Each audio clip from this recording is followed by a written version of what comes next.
아이 같은 어른 혹시 발달 장애?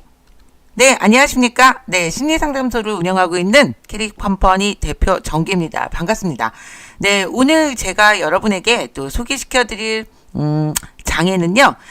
정신장애에서도 나중에는 다루겠지만 지금은 조금 가볍게 이야기를 해볼까 해요. 예, 자, 발달장애. 여러분 혹시 발달장애에 대해서 많이 들어보셔서 아시죠? 예, 자, 그런데 어른이 발달장애다? 약간 신기하지 않습니까? 근데 사실은요, 발달장애를 장애 진단을 받지 않고 이미 성인이 돼버린 그런 성인들이 엄청 많다는 거예요. 놀라셨죠? 네. 자, 이 이야기는 지금 이제 좀 이따 책에서 제가 소개를 시켜드리겠지만 책자에 있는 내용이고요. 이 내용을 기반으로 해서 제가 여러분들이 좀 편리하게 접근하기 쉽게 풀어서 말씀을 드리도록 하겠습니다. 자, 그럼 먼저 좀 보시죠. 자, 어떤 거가 발달장애냐. 네. 자, 이 책이에요. 제가 가끔 이제 자주 좀 보던 책인데, 발달 장애를 깨닫지 못하는 어른들이 있다. 예, 그래서 이런 어른들을 가지고 이제 쭉 나열을 해서 이제 분류를 해놓은 그런 책이고요. 예, 일본 분이 쓰신 겁니다. 그래서 ADHD 뭐 아이들만의 문제가 아니다. 바로 당신의 문제일지도 모른다라고 되어 있습니다. 책은 그렇게 두껍진 않고요. 가볍게 읽기에는 네 조금 예 아무래도 제가 전공이라서 그런지 전문이라서 그런지 예. 가볍지는 않습니다. 물론 내용은 어떻게 보면 가벼울 수는 있어요. 그렇지만 제가 볼 때는 그랬습니다. 자, 그러면 무슨 내용인지 한번 보시죠. 자, 발달장애 그게 무엇인고? 이렇게 하고 제가 물어봤어요. 자, 우리가 흔히 여러분 발달장애 그러면 어떤 생각을 하게 되죠? 뭐 어떤 지적 장애를 가졌다거나 앞에서 나왔던 ADHD가 있다거나 아니면 자폐증이 있다거나 우리가 이렇게만 생각을 하기 쉬워요. 사실은. 자, 그런데 이렇게 생각을 하시면 좀 편해요. 예를 들어 인간이 딱 하고 태어나서 엄마 몸속에서 딱 하고 나왔을 때 그때부터 우리는 늙어서 죽는 것까지를 모두 발달의 한 과정으로 봅니다. 애들만 해당되는 줄 알았죠? 아니에요. 예, 그런데 그 중에서도 아이들에게만 해당이 되는 부분이 있어요. 그게 뭐냐면 이 사회생활을 하기 위해서는 우리가 기본적으로 발달돼야 되는 것들이 있죠. 그 중에 보면 언어 능력, 지각 능력도 있어야 되고요. 기억 능력도 있어야 되고요. 예, 그리고 우리가 주의력을 좀 집중해서 들을 수 있는 주의력 집중 이런 거라든가 여러 가지 친구하고 사이좋게 지내는 법 이런 것들도 우리가 다 발달에 속해 있는 거예요. 그거는 태어나서부터 어느 일정 기간 아이들 때 보통 이제 이렇게 많이 알아야 되는 게 그래서 발달하게 되는 거죠. 자, 그런데 발달 장애라는 건 뭐냐면 쉽게 얘기하면 10가지가 있다고 쳐요. 골고루 발달을 해야 돼요. 그래프상으로 보면 이렇게 어떤 경우는 어떤 아이는 쟤는 말이 되게 빨라 이런 경우도 있죠. 그러면 그 아이는 언어가 좀 발달이 빠른 거예요. 속도가. 예. 자, 그런데 누구는 쟤는 좀 이렇게 뭔가 이렇게 친구들하고 어울리는 그런 게 좀 잘 안 돼. 그러면 사회생활 하는 그런 방법이 발달이 조금 느린 거예요. 결국 무슨 얘기냐면 발달의 차이는 누구나 있어요. 인간은. 예. 다 똑같이 확 하고 엄청 빠른 속도로 스피드하게 LTE로 발달할 수는 없어요. 자, 그래서 어느 정도는 이렇게 굴곡이 있어요. 그래프상 보면 이렇게 오르고 내리고 이런 과정이 있는데, 자, 그래도 결국은 어느 정도는 이렇게 맞춰가면서 가요. 10가지면 10가지가 거의 맞춰지면서 올라가게 돼요. 자, 그런데 발달 장애다라고 우리가 진단을 할 때는 그 10가지 중에 유독 1개 혹은 2개 혹은 3개 이렇게 해서 몇 가지가 발달 속도가 너무 느린 거예요. 이해하셨죠? 자, 그래서 발달하는데 장애가 왔네. 장애가 있네. 이래서 발달 장애예요. 말이 좀 이해가 쉬우신가요? 예. 자, 그래서 발달 장애라는 거는 결국 같은 속도로 10가지가 다 발달되는 게 아니라 일부 몇 가지가 발달 속도가 매우 느리고 혹은 그래서 그 이상 발달하지 않더라. 자, 그러다 보니까 우리가 이런 친구들을 발견하게 되면 학교나 유치원이나 이제 요즘은 선생님들이 다 이런 걸 배우시기 때문에 이게 전화를 하죠. 부모님한테.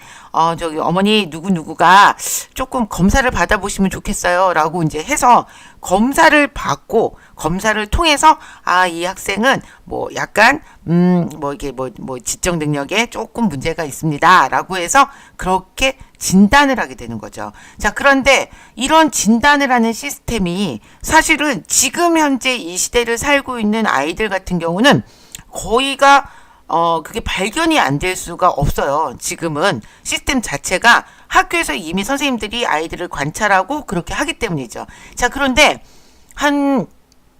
지금 30대, 예, 지금 30대 정도만 돼도 30대 중반 이 정도 30대 중반 이 정도만 돼도 그 이상은 더 말할 것도 없고요.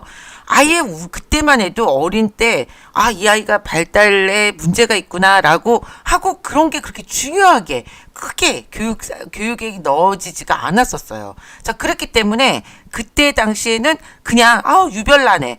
너 왜 이렇게 극성 많니? 너 왜 이렇게 침착하지 못하니? 뭐 이런 데거나 왜 이렇게 친구들하고 못 어울리니? 뭐 이런 식으로 그냥 어떤 한 개인의 성격, 성향 이런 거에만 포커스를 맞췄다는 거예요. 자, 그래서 그러다 보니 이들은 당연히 내가 어떤 발달 장애를 가지고 있구나라는 걸 본인도 모르고 주변도 모르고 아무도 모르는 상태에서 성인이 돼버린 거죠. 예, 이제 무슨 말인지 이해 가셨죠? 자, 그럼 또 다음을 보시죠. 자, 그러면 도대체 이들이 어떻게 발달 장애인 거를 알 수가 있냐라고 보면, 물론 여기에서는 제가 이제 뭐 어떤 예시를 드린다 그래서 이런 요만큼 비슷한 사람이 모두 너 발달 장애야 라고 하실 수는 없어요. 늘 말씀드리지만 심리학이란 건 우리가 참 많이 접하는 학문이긴 하지만 그래도 또 그렇다고 해서 우리가 요만한 것만 가지고 너는 이런 장애인 것 같아. 너 이런 장애야 라고 장애라는 단어를 붙이는 건 상당히 위험합니다. 무슨 말인지 아시겠죠? 자, 그러니까 그냥 요거는 약간 이럴 수 있구나 라는 정도의 참고를 하시면 좋겠어요. 자, 이들은 보통 실수를 반복하고 있습니다. 근데 이들 실수를 반복한다라는 거의 의미가 어떤 게 좀 예를 들어 드리면 되냐면 책자에도 나와 있는 예인데 뭐 이런 분들 있죠. 매번 지각을 해요. 회사 생활에서. 자, 그리고 매번 지각을 해요. 그래서 아무리 이 사람한테 뭐 잔소리를 하고 위에서 불려가서 혼나고 뭐하고 해도 항상 예. 일찍 근데 막 와서 뭐 좀 이렇게 해라 저라 이렇게 해도 잘 안 되는 거예요. 계속 지각을 해요. 자, 그래서 이런 사람을 좀 가만 살펴보면 또 어떠냐면 자기도 그게 얼마나 괴롭겠어요. 자, 그러니까 예를 들어 내가 6시에 일어나서 지각을 한다. 그러면 내가 10분만 일찍 일어나도 지각을 하지 않으니 5시 50분에 일어나야겠다라고 알람을 맞춰놓고 실제적으로 알람을 맞춰서 일어나기도 합니다. 예, 그런데도 불구하고 또 지각을 해요. 왜 그러냐면 계속해서 산만한 거예요. 예. 나 오늘은 10분 일찍 나왔으니까 지각이 아니야 하고 가는데 맞다. 내가 지금 가장 중요한 서류를 집에 두고 왔다. 다시 집에 가야 돼요. 예. 이런 실수를 하거나 혹은 신나게 나는 오늘 이제 지금 이 시간이면 차도 안 막히고 난 완전 제 1등으로 도착할 수 있어. 그래서 확 갔는데 막상 주차장에 딱 가보니까 차 키를 안 가져온 거예요. 그럼 다시 어떻게 되죠? 집에 가야 되죠. 예, 가서 내려오고 하니까 어떻게? 다시 지각. 예, 이런 상황. 계속 반복되고 업무를 지시를 해도 매번 까먹습니다. 어저께 업무 그거 한 거 보고서 갖고 와. 제가 지금 하는 중인데요. 막 이렇게. 그러니까 어떻게 보면 직장 생활에서 우리가 이제 쟤는 일을 너무 못해. 라든가, 너무 진짜 뭘 하나 맡기면 제대로 일 처리를 하는 게 없어. 라든가, 이런 핀잔, 이런 지적을 받기가 굉장히 쉽다는 거예요. 근데 그게 고쳐지냐라고 하면은 안 고쳐진다는 거죠. 그게 제일 큰, 불편함이겠죠? 자, 또 다음 보시죠.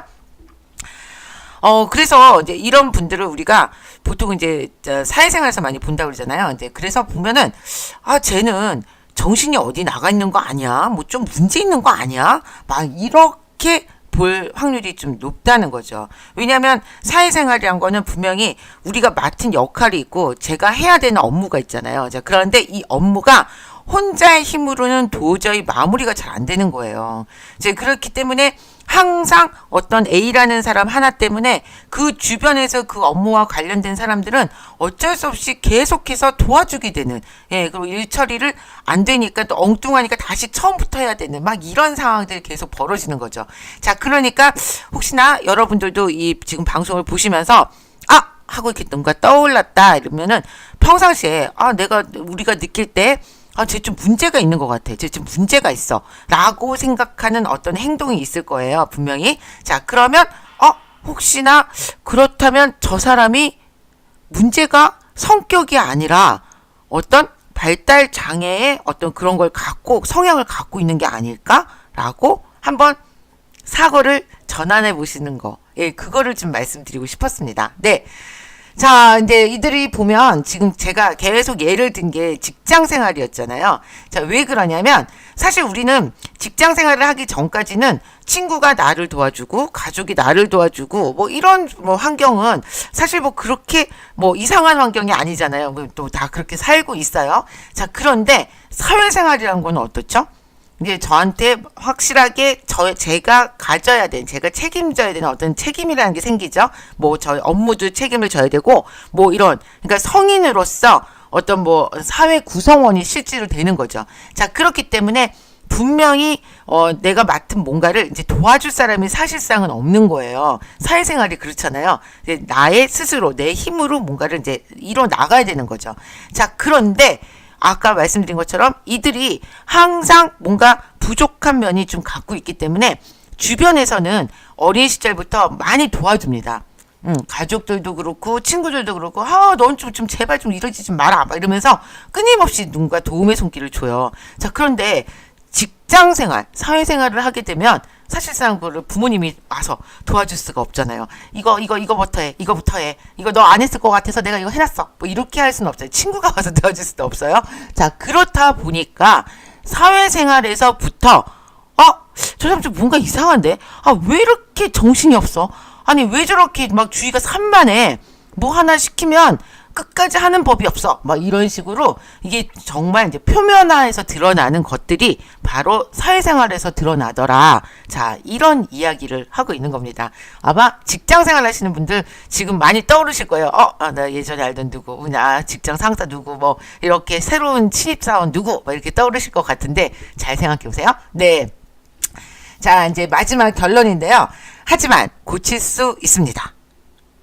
어떻게 보면 아이들보단 어른들이 더 고치기가 쉬울 수 있어요. 그렇다고 완전 자신있게 고칠 수 있습니다 이렇게 말씀드린 건 아니는데, 왜 그러냐면 어른이라서 우리가 이제 인지 능력이 있잖아요. 그러니까 내가 왜 이런지. 자, 보통은 앞으로 이제 방송 계속하면서 이제 이거에 대해서 이야기를 몇 번 시리즈로 나눠서 들어갈 텐데, 자, 거기서도 이제 나올 거예요, 해결책이. 근데 보통은 어른이기 때문에 평상시에 이렇게 계속 어린 시절부터 이야기를 들으면서 자란 성인은 자신에 대한 확신이 없어요. 보통은. 나는 좀 이상한 사람. 나는 뭔가, 이렇게 남들 하는 걸 나는 잘 못해. 자, 그러면 자연스럽게 자존감이 좀 낮아지고, 그러다 보면 자연스럽게 우울증이라는 것도 생기기가 쉽다는 거죠. 자, 그런데 내가 왜 이런지를 원인을 알면, 심리학의 가장 매력이 이거예요. 원인을 안다. 나를 안다. 이건 사실 굉장히 힘들고 괴로운 과정인데, 막상 그 괴로운 과정을 거치고 나면 엄청 성장한다. 자, 이게 바로 심리학의 가장 큰 매력이 아닌가라고 저는 생각합니다. 자, 그렇기 때문에 이분들도 내가 단순히 내 성격이 이상한 게 아니라, 그래, 내가 이러한 발달 장애를 앓고 있었구나. 그리고 모르고 지금 어른이 됐구나. 라는 거를 스스로 아는 순간에 이미 50%는 변화가 가능한 상태가 되겠죠. 예. 자, 그러면 그 이후부터는 자신이 까먹는 것들에 있어서 좀 이렇게 리스트를 작성해 놓고 뭔가를 끊임없이 반복 훈련을 통해서 인지를 하거나 행동을 교정하거나 할 수 있다는 거예요. 자, 그렇기 때문에 이 가장 긍정적인 거는 여러분들이 만약에 발달장애 성인이 있다 이러면, 내가 발달장애인 걸 모르고 지금 성인이 됐다 이런 케이스라면 얼마든지 여러분이 마음먹기에 따라서 바뀔 수 있습니다. 자, 앞으로 몇 번에 통해서 몇 번인지는 잘 모르겠어요. 제가 진행을 하면서 이 책을 기반으로 해서 네, 제가 성인의 발달장애 뭐 어떤 증상들이나 어떤 유형이 있는지 자, 그래서 그것들을 좀 펼쳐주고 그 다음에 마지막에 마무리에 가서는 자, 그러면 어떻게 해야 고쳐서 조금 삶이 지금과는 좀 다른 삶을 살 수 있는지 거기에 대한 대안을 제시하도록 하겠습니다. 관심 있으신 분들은 꼭 실지 챙겨서 봐주시기 바랍니다. 네, 오늘 방송 여기서 마치고 또 저는 다음 시간에 다른 방송을 또 찾아오겠습니다. 감사합니다.